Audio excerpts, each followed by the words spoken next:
I'm like, just the big one, besides the ending, of course, but the big one is Flash. Yes. It's like Flash. Our Flash expert here will. So now we're talking about the best part of the movie right now. All right, guys. So I just want to make sure we got Oh yeah. There we go. Let's say he needs to shave, but other than that. Well, but I mean, you know that was Flash that came during the nightmare moment, yeah? So like, yeah, I watched they had the teaser of the nightmare thing. I didn't watch like any trailers. I watched like 5 seconds of the full trailer that released.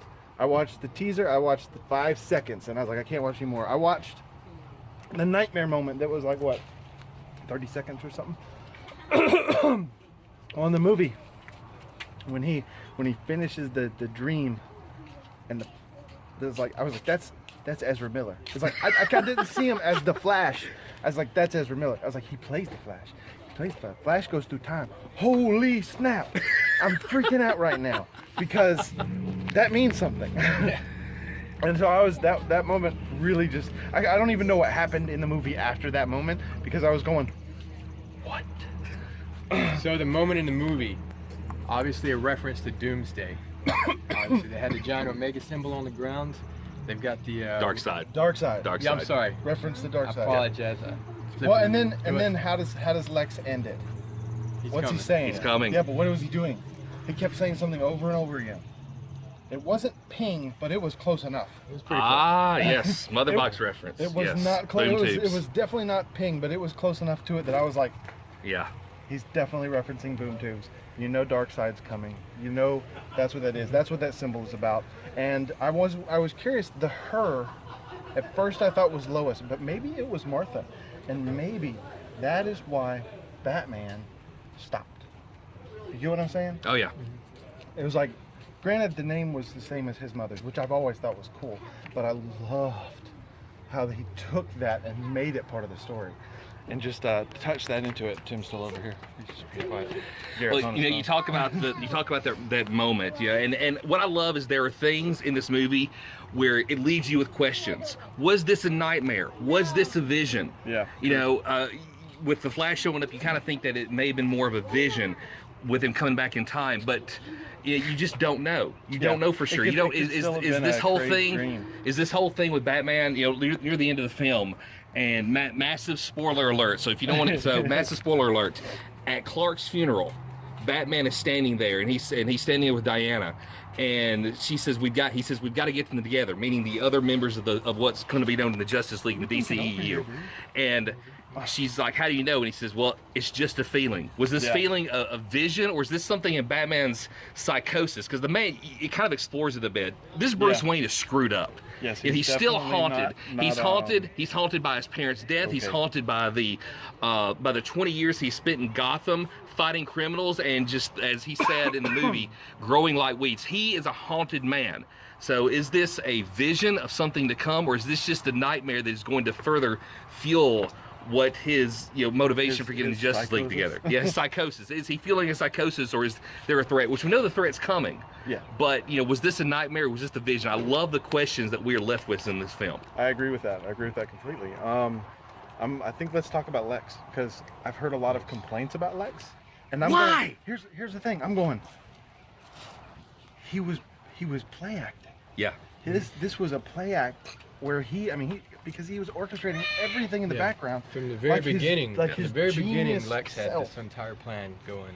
Well, I think what you see here is part of the film. He kind of almost channeled Gene Hackman a little bit. You had the Gene Hackman Lex Luthor vibe, where he's putting this public persona where even with his associates, because there was a scene where it kind of triggered the whole Batman versus Superman battle in a way, and one of his trusted associates, Mercy Graves, Well, he sacrifices her. Yeah, he did. He sacrifices her. I didn't even think about that. It was for his motivations. This is an evil Lex Luthor. This Lex Luthor, Doomsday shows up. There's big consequences to that. But Lex Luthor is the villain of this film. Oh yeah. And all the machinations, all the strings that he pulls, you see that as the movie goes on. And he is. I don't see the complaints with Lex Luthor. I don't see the complaints with this film. I mean, it's something, and maybe it's just because we're all hardcore DC fans and we know what's going on. It's very possible, but I just don't see the complaints for Jesse Eisenberg as Lex Luthor. He is a very sinister presence in this movie, and a lot of times the villain makes the movie, and he is a classic villain in this film. It was those moments. It was those like quiet moments, right? That you could see it when you could see him twinge in his jaw, and like you were like, this ain't gonna go well. No. This ain't gonna go well at all. Garrett, what'd you think about Lex? I know I'm throwing you on the bus here. Come on. I still don't think he's as good as the Smallville one, though. Well, I mean, when we're putting it up against Smallville, we've definitely got a battle here. But well, I think he might have been the best Lex which we haven't seen very many since Smallville. But probably the best Lex to me since Smallville. Was it up to the level of Michael Rosenbaum? No, but we're comparing a guy who played the character for 5-6 years to a guy who's played him for 2 hours on screen, for one event. So I think it's kind of an unfair comparison, but still, just a great portrayal by Eisenberg. Wasn't Michael Rosenbaum? No, but still a great portrayal. And that scene where you see him, finally that classic look where he gets his head shaved. It's and then you just see the sinisterness, the prison look to it. Yeah. That we saw in the I think it was the New 52 cover that was pretty much like that. Right. I really liked that throw to that. That was such a great look of Lex, and the sinisterness of Lex has always been. Is that a word? Sinisterness. It is now. Has always been an under the surface thing. Everybody thinks Lex is a great guy until everything blows out.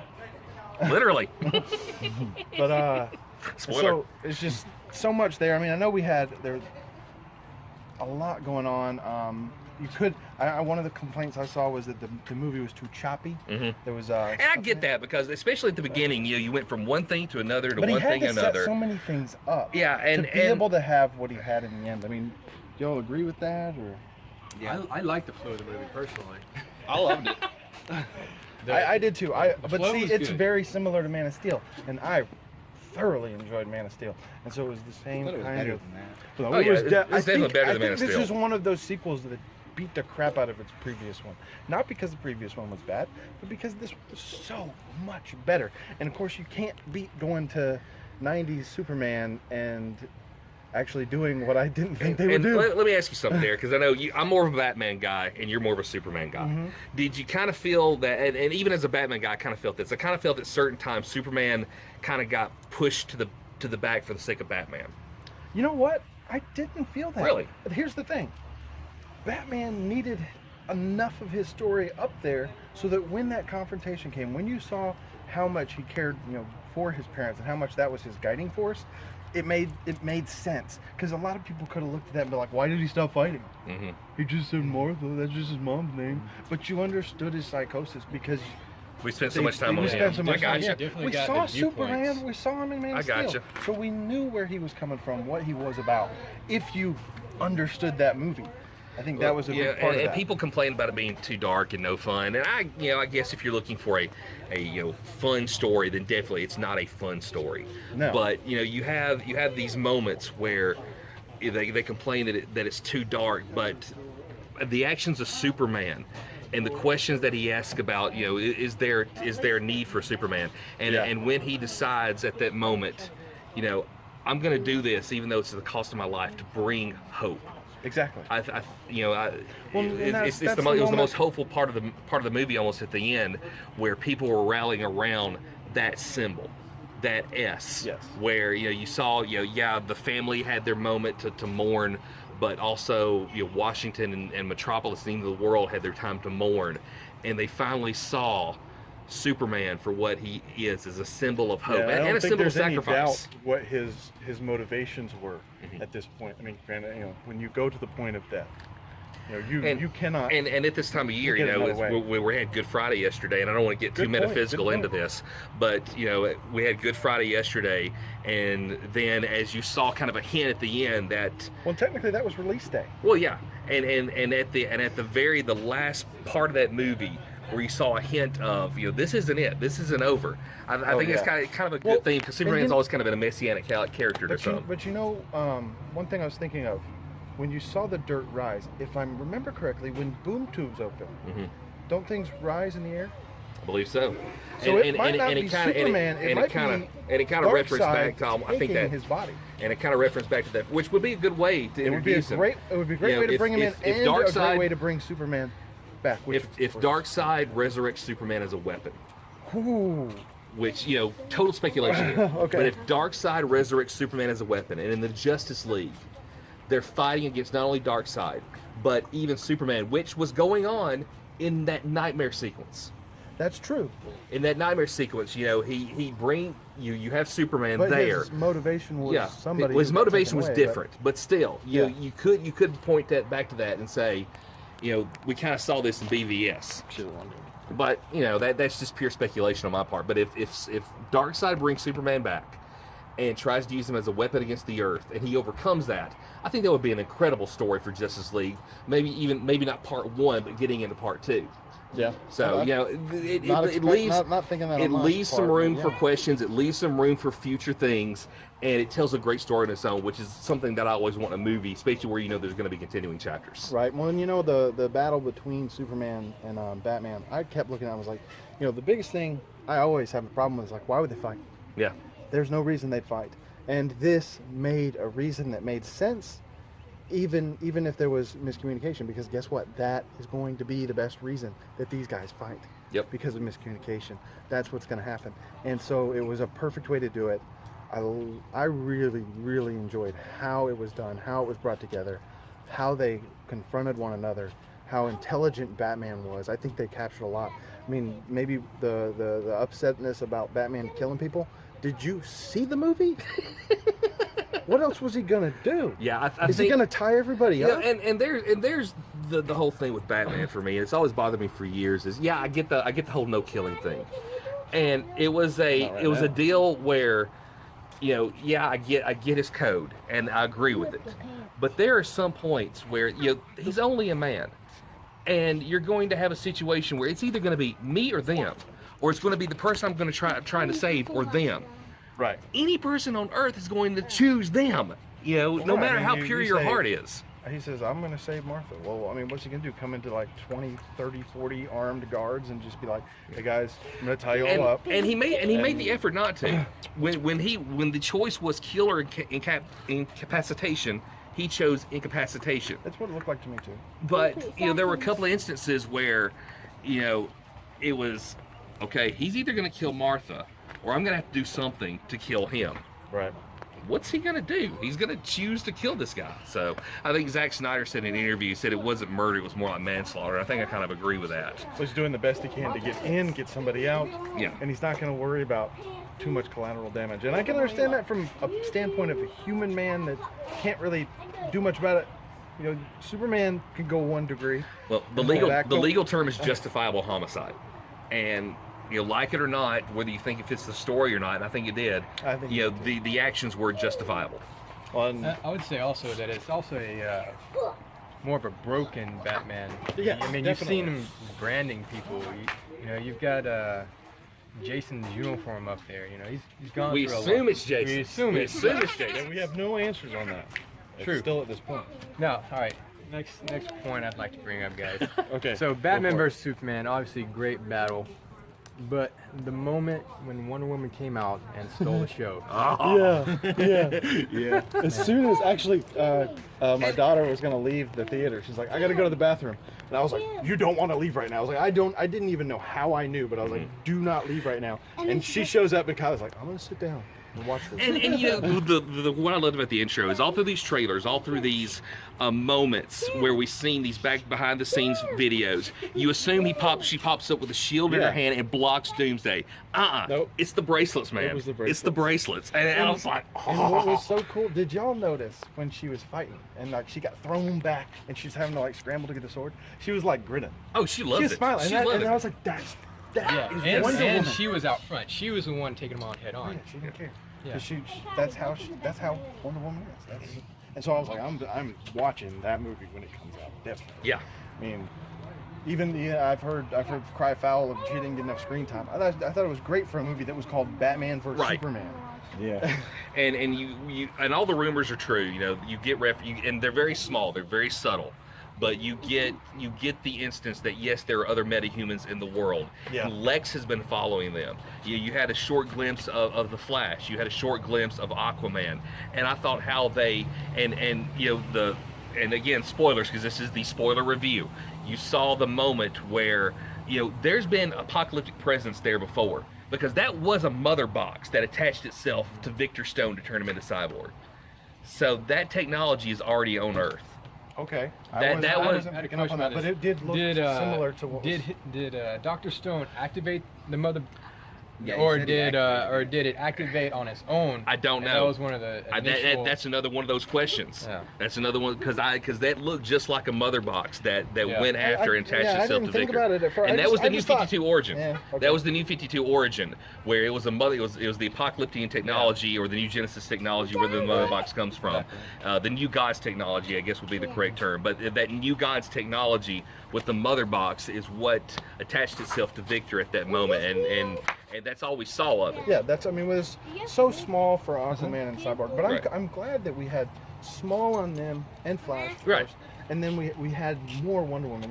That was the right way to go. Well, I mean, it's the Trinity. I mean, you know, Yeah. you Oh, man, Wonder I was Woman. like vibrating. I was so excited when they were all standing there and everything. I was just like, I can't contain. But we've been yakking for like 20 minutes here. I'll end my part by just saying, you know, can see it. if there is a movie that, you know, if you were a DC fan, I said this in the non-spoiler review too, if you were a DC fan, if you know your stuff about DC, if you know references to past comics, stories, characteristics of the Flash, like he's able to travel through time, you are going to love this. Now the jury's still out if Ezra Miller is going to be as great as Grant Gustin, and that's a conversation for a different day. We had what? We had like A 15 line 20 seconds, and you know. and then a split second moment Yeah, where we saw exactly. him take care of something and just move on with his life. But that's But But I mean, Gal- it's still the best part of the movie. do it again. Yeah. Anyway, but again, that's you know, Gal Gadot is Wonder Woman. She is Wonder Woman to me. Ben Affleck is Batman. He is Batman to me now. But Alfred. Let's talk about some Alfred. Oh yeah. Because Yeah, Michael Caine was the consummate Alfred in his time in the Nolan trilogy, in the Nolan verse. But Jeremy Irons, you know, once again, you know, I hate to compare him, but I really found no complaint with Michael Caine because that's who's going to be compared to. I can find no complaint with Jeremy Irons either because you know he's I think just he stole the show sometimes from Batman. Right. It's like, I don't care about Batman. and it showed the reason relationship. why Batman is as put together as he is, Yes. you know, not That's as true. fractured and shattered, is because He would be Alfred way is- Right. worse if that was. He would be Alfred a total complete psychotic and would have crossed that line so many times without Alfred in his life. I mean, that's just you know, he is Batman's moral compass, and he shows it in that at times. Yes, When Batman is ready to go to war, Alfred's standing aside saying, "No, you can't do that. You know, he's not the enemy." And I think that And also we've seen this before. Yeah. We've seen that And Alfred I- have to rein Bruce back in countless times. Even in the Gotham television show. Right. You know, we see the beginnings of it there, which is cool. So, I mean, I know it's not. These are their own stories, but still, it's having an Alfred that does what he does constantly, and being able to write him and put him in the movie, and Jeremy Irons be able to play him in such a way to make him so likable and wonderful. I think your kids are getting They'll the be kids fine. are getting restless, man. They are do restless. this every time because, of course, we've never done a video. But Right. There's one thing we got to talk about before we go, before Sure. we finish. Doomsday. The look of Doomsday. I know that was a big thing. You know, was it perfect? No, but he was a threat. I mean, it was not like he was a baby. Well, yeah, I mean, he was the threat that he should be, and they got so much right with him, you know, because they were like, every time we attack him, he gets stronger. And the bones that's Doomsday coming out slowly and slowly. I mean, if it had progressed as far as it had in the comics in the 90s, right, he would have looked exactly like the Doomsday we all know. And once again, you kind of have the limitation of the medium here with the movie, because they were trying to, you know, show the threat that Doomsday was, and in a limited amount of time, which, you know, was it a mistake? I guess you could argue yes, but still, for what they had him in, for what they had him do, it was effective. It was great. You know, you saw him as a massive threat. They fired nuclear weapons at him. He just got stronger. They fired machine. A great way to show how powerful and anytime he evolved, you had these shock waves that was, you know, Batman had to die for cover to keep from getting killed. Yeah. You know, I mean, everything about it, for what they had to do, for what they were trying to do, was it a perfect representation of Doomsday? Yeah, once again, you know, right. they might could have saved him for a whole Man of Steel movie, solo film, and maybe, you know. Hey, at least it wasn't the New 52 Doomsday that they whatever that was. Yeah, exactly. But I think how they did it, for what they were trying to do, it was done effectively. I agree. So, all in all, I mean, we enjoyed it. Loved it. I don't see what the criticism is. You know, I guess if you were looking for something, you know, I don't want to say this because I know I'm going to get blasted for it, but if you're looking for something Marvel-esque, this is not it. No. You know, if you're looking for that same formula, which Marvel has done well with, don't get me wrong, there's most of the Marvel movies that I absolutely love.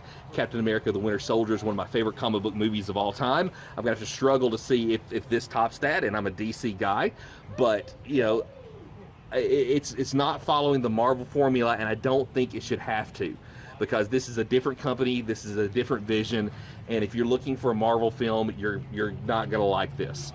But for for a DC film, for a comic book film, for something that is wanting to tell a great story, for something that is wanting to show the just the stakes, the odds, just how important these characters are, I mean, you can't do any better.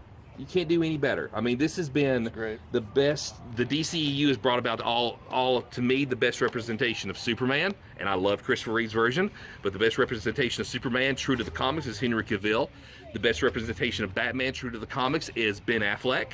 And we got finally a great live action representation of Wonder Woman in our lifetimes, most of our lifetimes, which we'd never even seen before. So, you know, if you love DC Comics, you're going to love this film. Agreed. Thumbs up. See y'all next time. Who knows if it's gonna be what, but bye.